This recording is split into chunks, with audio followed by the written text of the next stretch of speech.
ఆన్లైన్తో ఇంట్లో కూర్చుని సినిమాలకు టికెట్లు బుక్ చేసుకున్నామన్న సంతోషాన్ని ఎవరికి తోచినట్టు వాళ్ళు దోచేసుకుంటున్నారు. సినిమా టికెట్లకి అక్కడ ఒక వాళ్ళకో ఛార్జీ ప్లస్ ట్యాక్సు ఇవన్నీ ఒక ఎత్తు. రెండో పక్కన థియేటర్గా పోతే రేట్లేమో దోల తీర్చేస్తున్నారు.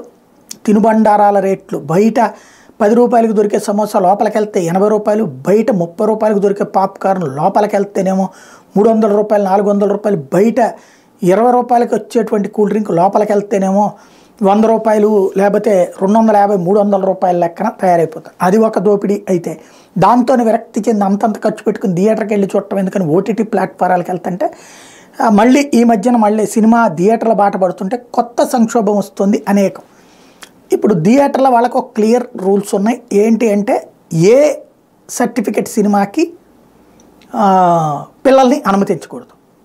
ఇది ఇదివరకు ఒక రూల్ ఉండేది, చూసి చూడనట్టు పోతుండేవాడు. ఇప్పుడు ఆ రూల్స్ స్ట్రిక్ట్గా ఇంప్లిమెంట్ చేస్తుంది.